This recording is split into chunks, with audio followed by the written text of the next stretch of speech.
Okay, this is part two of training and skill development. So we're just giving a general overview of the process.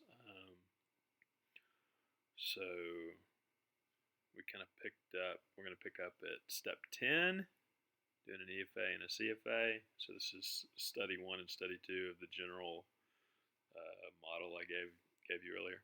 So we're developing kind of individual trainings on EFA and CFA that are going to go into more depth. Um, but in general, the purpose of EFA within a skill development context, so you're trying to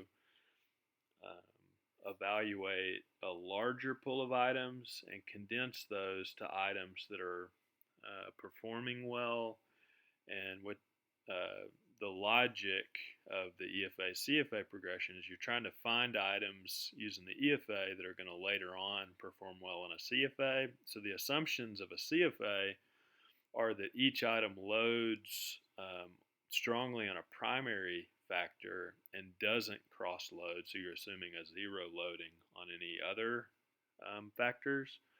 So this is called simple structure. And so what we're going to do in the EFA is we're going to drop items that don't meet those assumptions. So there's several decisions to make.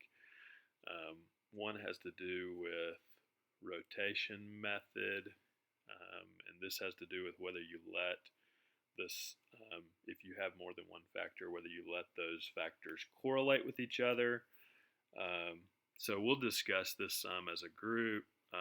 I've generally been taught that allowing factors to correlate is better, and if they happen to be uncorrelated, that'll show up. But there are arguments to be made for kind of forcing an orthogonal um, relationship between the subscales. um, in terms of extraction method, principal axis factoring is what Worthington recommends for scale development because it conforms to the idea of a latent construct. Um, so it's probably worth just kind of paying attention to norms within your sub area. You could find someone who will advocate for advantages of the different approaches, and there are certainly ones that have kind of fallen out of favor. Um, Determining the number of factors. So there's several rules that we'll talk about. They all have to do with eigenvalues, and eigenvalues represent, they're related to how much variability each factor is able to account for, is kind of shorthand. And it's an issue of diminishing marginal return. So your first factor always explains the most, your second less, less, less.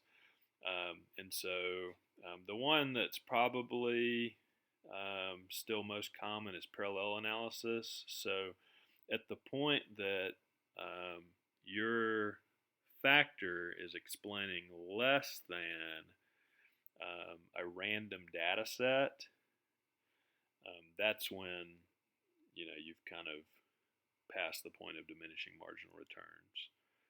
And this is probably easier to see, so we'll kind of go over this with an example later.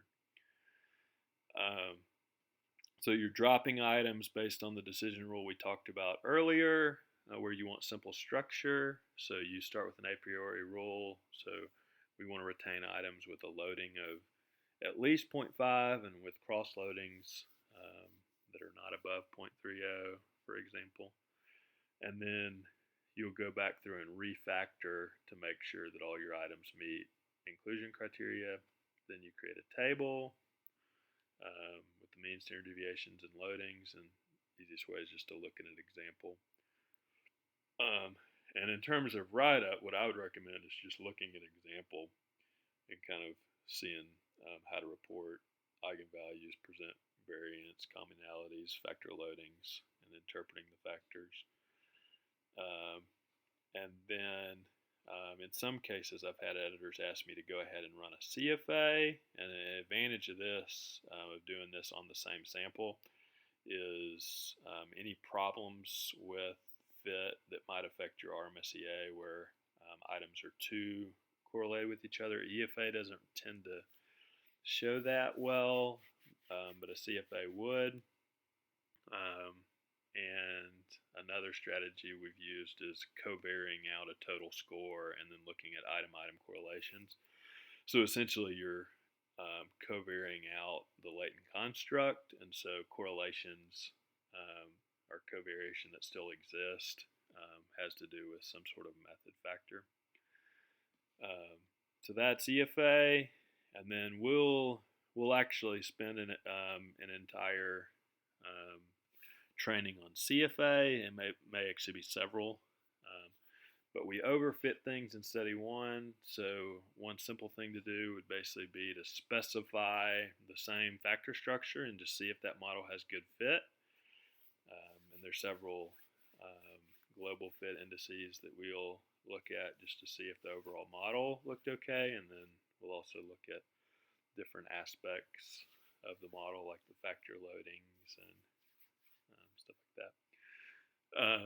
And then you can also use CFA to make sure that the measure is working well and working in a similar way across different subgroups. And so this is examining measurement invariance. So we'll develop an entire kind of series on what that means, but that fits in under CFA.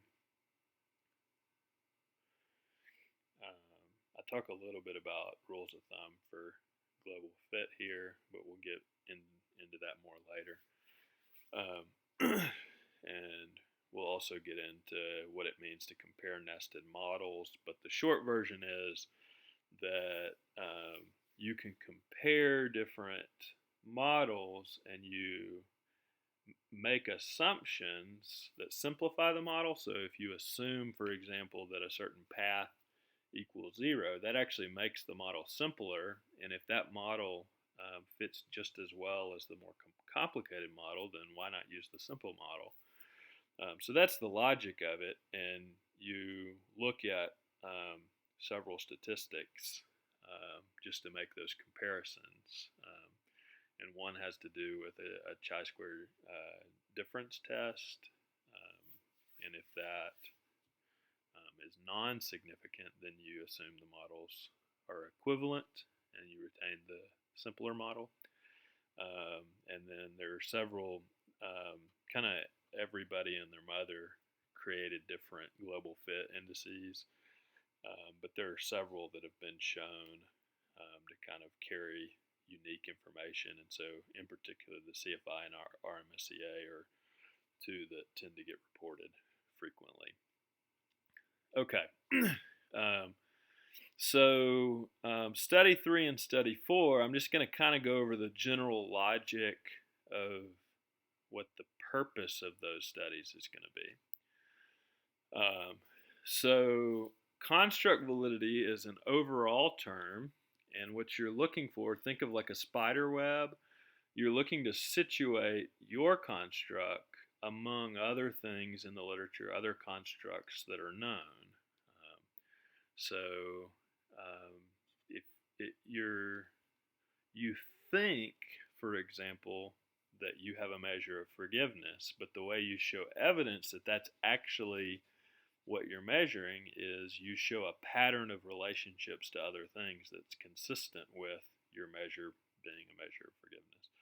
So, for example, if your measure is strongly related to empathy and strongly and negatively related to anger, and if it's not too strongly related to something like self-forgiveness or something like self-compassion, then this general pattern is theoretically consistent with a measure of forgiveness.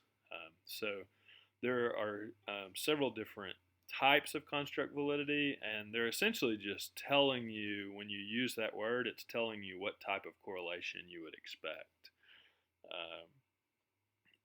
So we can probably talk about this together and it'll make more sense, but convergent validity, you're generally expecting a strong correlation. So convergent validity with forgiveness would be another measure that you would expect it to be strongly related to. For example, a measure of maybe empathy, or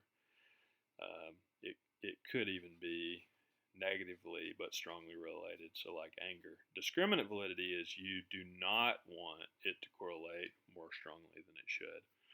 So, for example, we wouldn't want a measure of forgiveness of other to be too strongly related to a measure of self-forgiveness. You might be able to think of better examples. So another strategy is just to show correlations with across multiple methods. So we could show that our measure also corresponded to, for example, like behavioral measures or physiological measures. And then you also might show that your measure can predict either known groups or known changes that would occur. So a word of caution, just because a measure is called something, that doesn't actually show empirical evidence of validity. So we always have to evaluate the empirical pattern of findings. So there's a few types of, they fall under, people use the term validity, but they're a little bit different than the others. So content validity has to do with kind of, if you eyeball the items, does it seem like they're sampling the full breadth of a domain? So, say, we think that depression involves both mood symptoms and like somatic symptoms. Well, if you only sample mood symptoms, then you'd have an issue of content validity. And one of the ways that you can establish evidence of content validity is by using expert ratings. And then face validity is similar, where it's more of a marketing issue. It says nothing about empirical relationships, but sometimes it can be a problem if a measure doesn't look like it actually measures what you say it does. Or other times it can be an issue if it's a high pressure situation and it's pretty easy to see what the item is assessing. And then criterion related validity has to do with the ability to predict some criterion variable, and there can be a little bit of blend between criterion related validity and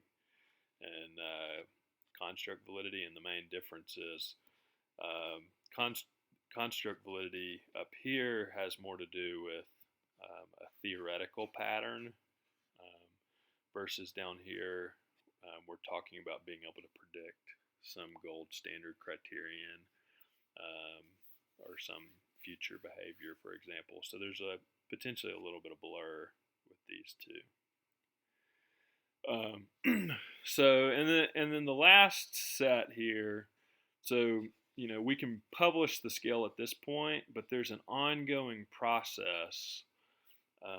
Whereas people continue to use the measure across studies, there will be variability in the reliability of a measure, and there'll be potentially variability in its relationship with other constructs.